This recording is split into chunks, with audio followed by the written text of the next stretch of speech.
Ray Brown's Talking Birds. Made possible by the generous support of the Birdwatchers General Store, Orleans, Cape Cod. Birdwatchersgeneralstore.com. By Vortex Optics with the VIP warranty.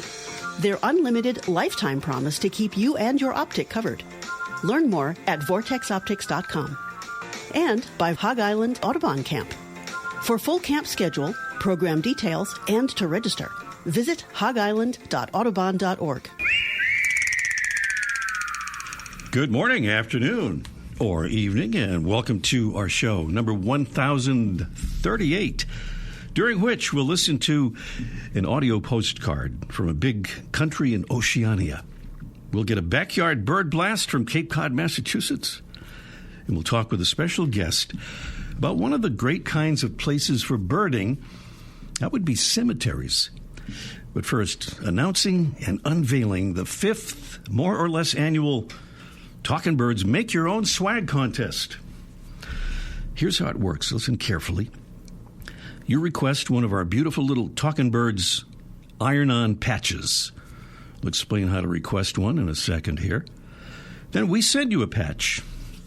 You iron the patch onto a shirt or hat or jacket or backpack or pretty much anything really. And then send us a photo of you and that item with a patch attached. We'll choose winning photos based on creativity and originality each week for 4 weeks in a row and award a very special prize each week.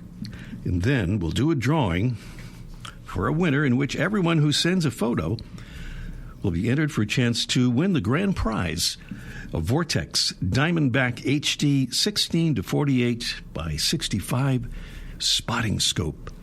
It's the grand prize in our Make Your Own Swag contest. By the way, if you already have a patch, feel free to use that one. Just send us a new photo. To get your patch, send your request as soon as you can to ray@talkingbirds.com. That's Ray at talkingbirds.com. As usual, there's no G in talking. Here we go with that previewed audio postcard. G'day, Ray. It's Steve calling from South Australia. Just letting you know that been listening to the show every week. Love it. You're listening to about 20 or 30 New Holland honeyeaters. It's already dark, but it's an exciting time of the year for them, so they're letting everyone know. Love the show.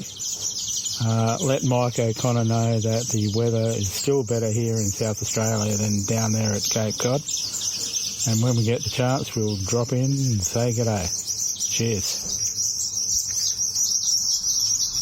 You might notice a bit of beak slapping going on there too. Thank you, Steve. Those New Holland honey eaters there in South Australia. By the way, Mike O'Connor will be here a little bit later on. He may have a little counterpoint to Steve's comments about the relative weather conditions there. Here's a preview of our mystery bird contest. That would be the bird right there. Here are some clues. Our mystery bird is a medium-sized sea bird or seagoing bird with long pointed wings and a deeply forked tail. It has black upper parts, white underparts, and a black crown with a triangular white forehead patch. Our bird spends most of its time at sea, nests in a breeding colony on the dry Tortugas west of the Florida Keys, as well as on islets off the coasts of Louisiana and Texas. It's a graceful flyer that hovers and then swoops down to take fish, especially flying fish, from the water's surface. Clues and the sound and the prizes are as follows from Brome Bird Care, a Brome Mega 600 feeder. This is a beauty with an extra large tube that holds nearly 2.5 pounds of seed.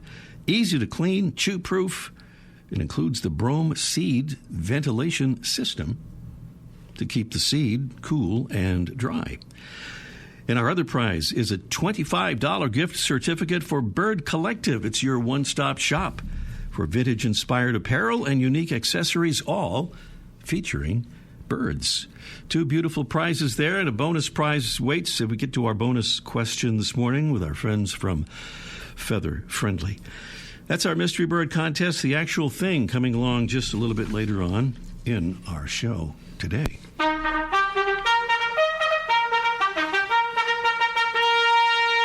A salute to another member of the royal family of Talking Birds. That, of course, is our Talking Birds Ambassadors family. More than 900 strong now, helping us spread the word about our show and about birds and conservation, which is what we're trying to do around here. And we want to say thank you to Gary Lillian from Rancho Santa Fe, California. He says he loves the podcast and enjoyed meeting our ambassadors at the San Diego Bird Festival.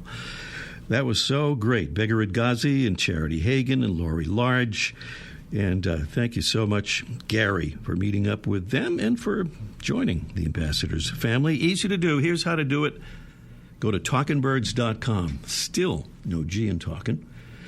Right up the top of the page, you'll see a tab there that says Get Involved. If you would click that tab, you will quickly come to the Ambassadors thing. Become an ambassador. Very easy to sign up and very easy to be a Talking Birds ambassador. Still to come today, we'll connect with wildlife biologist Danielle Belleny about cemetery birding. Also today, Mike O'Connor will join us for Let's Ask Mike Live about keeping your hummingbird feeder clean and safe for your hummers. And up next, a very old TV sitcom theme will lead us to this week's featured feathered friend. Does anyone remember this TV theme music? Anyone? Anyone?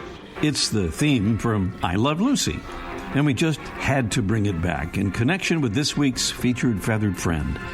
Right, Lucy's warbler. Lucy's is a small warbler, mostly gray with a faint buffy wash on its sides.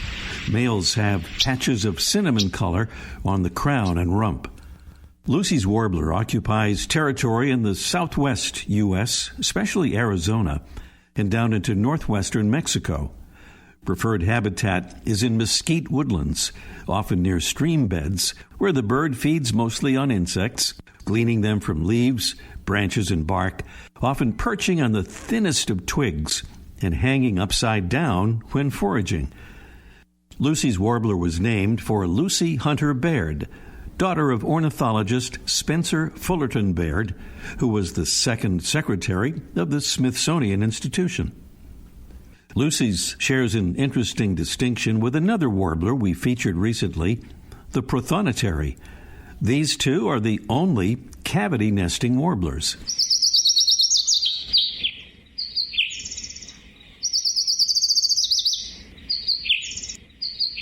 Today's featured feathered friend, Laeothlipis lucii, Lucy's warbler. Welcome again to our show number 1038. Well, when folks get into birding, they soon learn that some initially unexpected places can produce great results. Places like landfills and sewage treatment ponds, for example. And another very birdy kind of place might be your local cemetery. Danielle Belleny is a wildlife biologist and author and wildlife management property tax consultant. She knows a lot about cemetery birding and has created a really terrific YouTube video on the subject. She joins us now from San Marcos, Texas, to share some of her cemetery birding knowledge. Good morning, Danielle. Hi, good morning. Thanks for having me. Our pleasure. We know, Danielle, that many cemeteries have lots of mature trees and various other plantings that provide food and shelter and maybe nesting opportunities for birds. But how did you develop such an in-depth interest in cemetery birding and find yourself wanting to promote the idea? Yeah, so one of my first times birding, it was in my ornithology class back in like 2013. The first time that we went out was actually in a cemetery, and I, at the time, thought it was very weird, but we were seeing all kinds of really nice species. And again, being a beginner birder, I'm seeing owls for the first time, vermilion flycatchers, all kinds of cool stuff in South Texas. But fast forward, about 7 more years, I hadn't gone cemetery birding since then. But then the pandemic began, and I decided to go to cemeteries because I didn't really know where else I could go at that time. Right. Yeah. And we talked about that off the air about how the pandemic has affected everything we do pretty much, but also gave you a kind of an opportunity to do some birding that you might not have been able to do otherwise. So you've accomplished a lot with this, including getting members of your family interested in birding, which took a while, right? It did. So like I mentioned, back in 2013, that's kind of when I started my wildlife biology studies at A&M Kingsville. And I slowly have been able to indoctrinate them, but in a good way, of why birds are so cool to watch and why they're so much fun. So again, when the pandemic began, I was able to spend time with my family. It was actually me, my mom, my dad, and my sister and her husband. We were all in my parents' house living together for a couple of months. And we just had a lot of time to be able to spend outdoors, watch the spring season, spring birding, and even a hummingbird nest just off our back porch. So I think they finally understood why it's so much fun to just sit outside and just look at birds. Yeah. And your interest beyond birding that you talk about on your show, on your YouTube video, goes beyond birding, and again, relating to your family in part, right? Yeah. So I learned that I have a couple of different family members that I can trace back to like the late 1800s, early 1900s that have been buried in cemeteries in Austin area and Bastrop area. So it's really fun to be able to trace my own ancestry, my own genealogy back to somewhere that's so local to me. So I feel really connected to the nature and to my ancestors just by being in the cemeteries and enjoying nature there. Yeah. Well, you talk about conservation in cemeteries, and you talk about some around Austin, Texas, near where you are.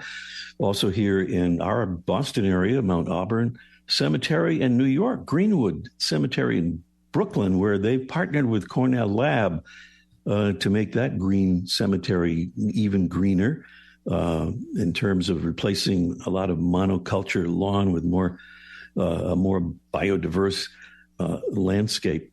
And you also talk about conservation cemeteries where green natural burials take place. Tell us a bit about that.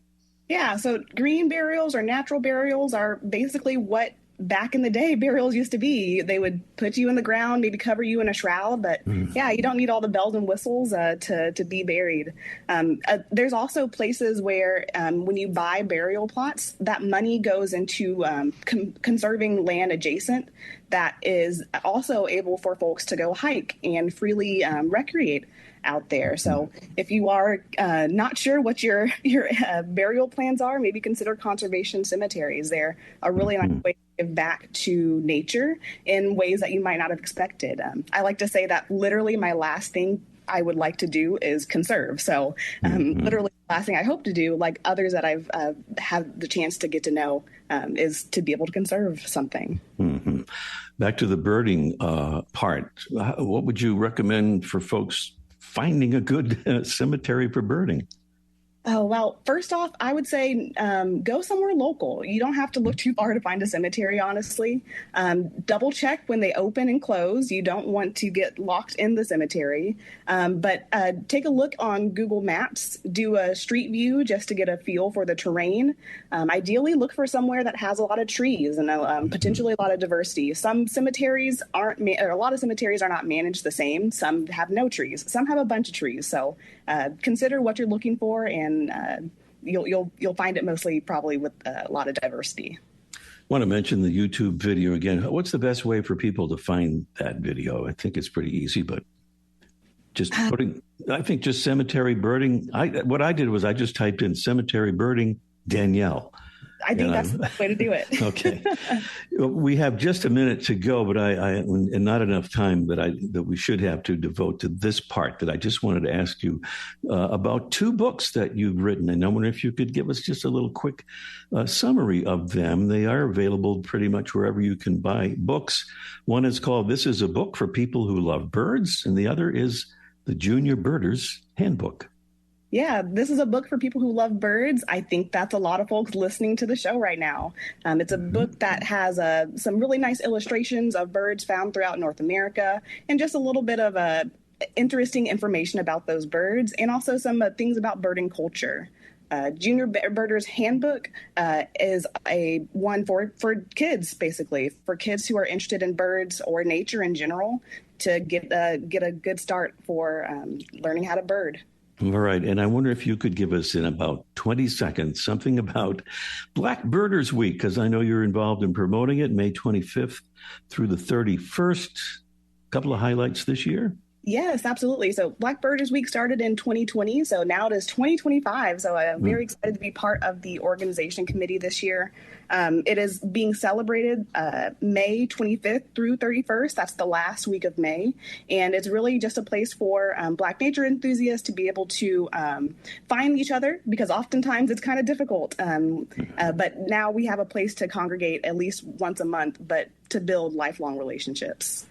Danielle Belleny is a wildlife biologist and author, among many other things, and knows a lot about cemetery birding, and we recommend that YouTube video very highly. We'll also put links up for Danielle's Instagram account and her website as well. And Danielle, thank you so much for all your great work and for being with us. Thanks for having me. Up next, it's our Mystery Bird Contest in just 1 minute. The flutter of a tail feather, the flash of a wing bar in mid-flight. You don't always have a lot of time to identify a bird in nature, let alone to appreciate its beauty. But with Vortex Optics, you'll have the power to bring every wild moment closer.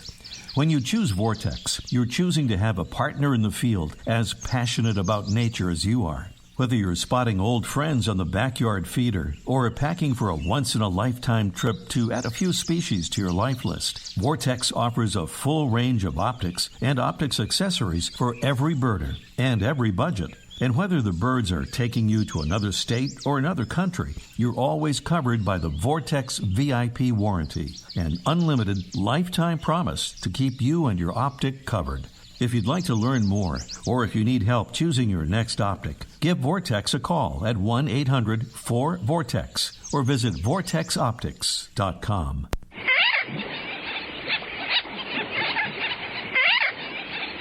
That's our mystery bird. This is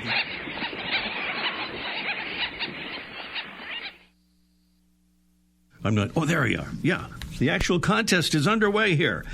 You just heard the bird. It's a medium-sized sea or seagoing bird with long pointed wings and a deeply forked tail. It has black upper parts, white underparts, and a black crown with a triangular white forehead patch. Our bird, which spends most of its time at sea, nests in a breeding colony on the dry Tortugas west of the Florida Keys and on islets off the coasts of Texas and Louisiana. It's a graceful flyer that hovers and swoops down to take fish, especially flying fish, from the surface of the water. That would be our mystery bird, the beautiful Mega 600 feeder from Brome Bird Care, and a $25 certificate from Bird Collective are the prizes on our mystery bird contest, so don't miss out. And a reminder, too, that what was the reminder about? The reminder is that we don't necessarily need a correct answer to have a winner, because we'll do a drawing if nobody gets the exactly correct answer. So give it a try or tell us what it is. The number is 781-837-4900. And here it is again. That's 781-837-4900. Just a reminder for next time, if you're hearing our show not live, you can hear it live by going to talkingbirds.com. Click on the listen button. You'll see how to do that. Very easy, and you can enter our mystery bird contest. Meanwhile, Mr. Mike O'Connor is standing by with Let's Ask Mike Live in just 1 minute.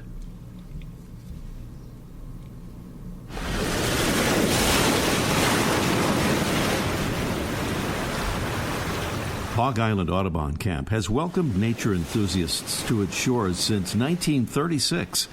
It's a program of the Seabird Institute, and the island hosts 5-night sessions for adults, teens, and families taught by the world's leading naturalists, ornithologists, and artists.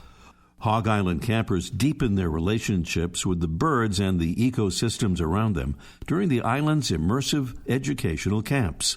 New for the 2025 camp season is Let's Go Birding Together.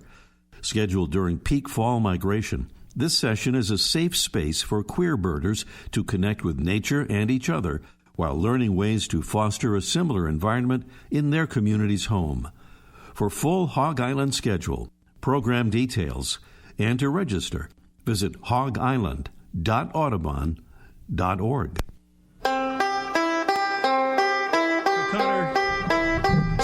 Mike O'Connor is standing by there at the famous Birdwatchers General Store in Cape Cod to talk about 3 of his favorite things: hydrogen peroxide, vinegar, and black mold. That's what it says here. No, that's not favorite things. Those are things you're going to talk about here. Good morning, Mike. Good morning, Ray. Yeah, I had the big trifecta going on there. And we're talking about the reason we mentioned those 3 particular things that are very contrasting is about hummingbird feeders and cleaning them, making them safe for those birds, right? Right. And, and I'm one of those guys that changed my feeder often, and people who don't run into a problem, but I was kind of all full of myself to go, I changed my solution. Because if you don't, they get moldy, they get black, they get disgusting. And I didn't fall into that trap, or so I thought. But when I brought my feeders out for this spring a few weeks ago, for this season, and I happened to be wearing my reading glasses, I looked down and said, well, look at this. They're not as clean as I thought. All around the edges, all around the cracks and the rim. And first of all, if you get the flat, kind of saucer-shaped feeders, they're much easier to clean than those glass bottle ones. Those are nightmares, so I don't recommend those. But even these, the ones I use, had some mold on them. So, and I know that some people, the best way to clean them, first of all, is not the dishwasher. Please don't put your hummingbird feeder in the dishwasher. I've had several customers come in with melted feeders. The other thing is the detergent you use for your dishes isn't really the best for hummingbirds. And the other thing is you don't want the birds' bacteria mixing in with your dishes. So wash everything separately. And so then what I did is I got a bowl of hydrogen peroxide, and I got a bowl of vinegar, the 2 things that people recommend. And then I got a clipboard and a lab coat and some goggles, and I did some testing. Don't forget the Bunsen burner. Did you have the Bunsen burner going? No, it was back-ordered. So I put them in there, and I let it soak, each one for each component, because I had 2 components, and I let them soak for a while, and I took it out. And it both items, hydrogen peroxide and vinegar, both cleaned them well, but that doesn't dissolve it. You still have to kind of brush the stuff away. What I used was an old toothbrush. My wife was out of town, so I used her toothbrush. And I went around and I scraped the edges, and it came off so easily, way cleaner. I had tried all kinds of scrapey things before. It didn't work, but after you soak them, and neither one, probably the vinegar would be the first choice because it seems cheaper. You get those big bottles of it, then you can make a salad after you're done with it. But they both worked well. And the other thing is, and then rinse it out, and they look like brand new. Wow. The other thing people should think about is maybe getting 2 feeders. That way, because you bring your feeder in, you want to get it right back out because the hummingbirds are out there. So have one ready to go. You hang it out. You take the old one in. That's not old, a couple of days worth, and then you clean it out, and you can spend some more time with it if you have 2 feeders going out there. And, from a guy who sells bird feeders for a living, I think that's the best advice I could give anybody right now. All right. Well, that's pretty good. So, the more you buy, the better it is. The more you buy, the better. What a slogan. I love that. You just keep saying that over and over. The more you say it, the more people will believe it.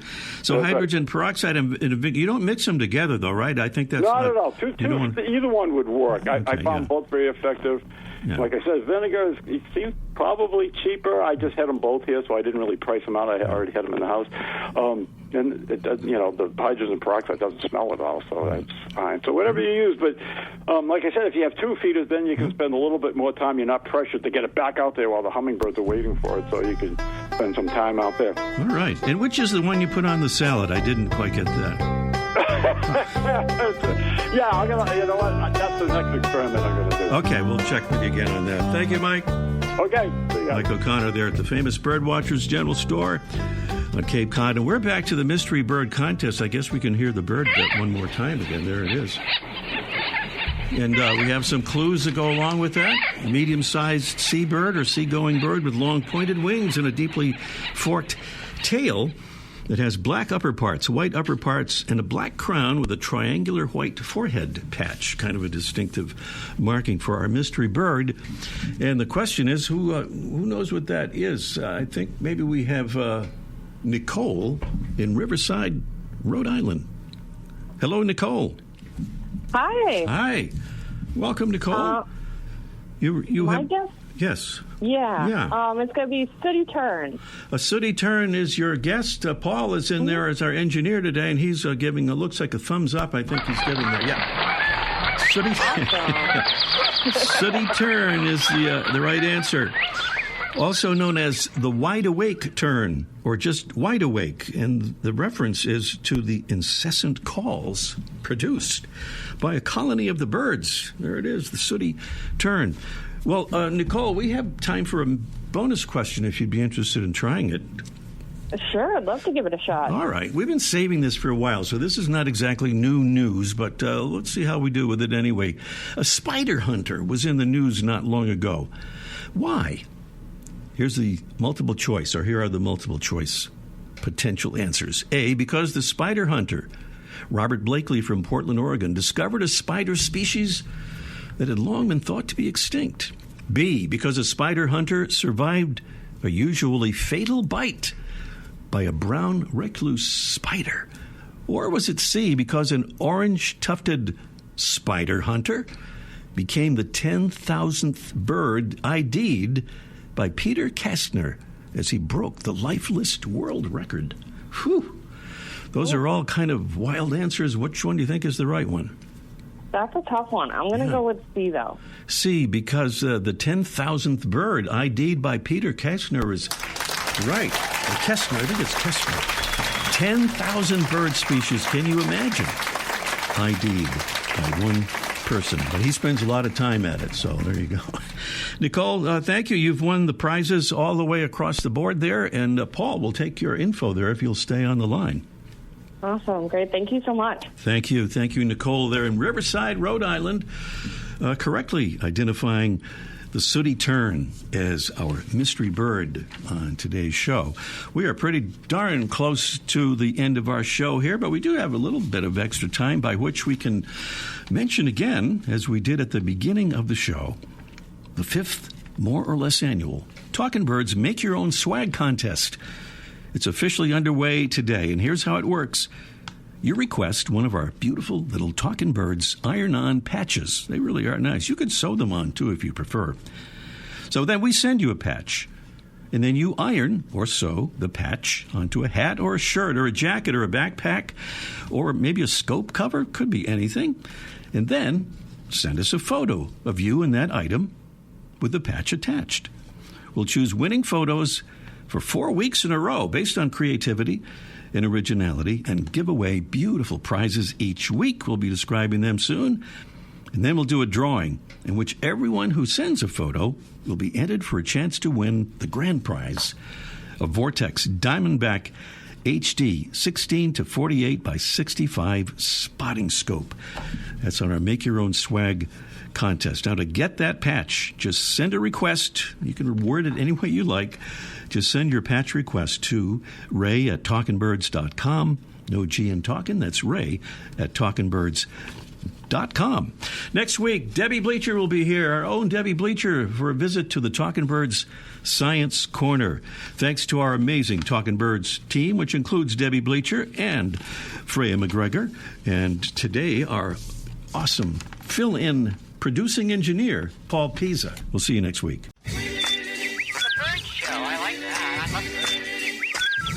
Ray Brown's Talking Birds. Made possible by the generous support of the Birdwatchers General Store, Orleans, Cape Cod. Birdwatchersgeneralstore.com. By Vortex Optics with the VIP warranty. Their unlimited lifetime promise to keep you and your optic covered. Learn more at vortexoptics.com. And by Hog Island Audubon Camp. For full camp schedule, program details, and to register, visit hogisland.audubon.org.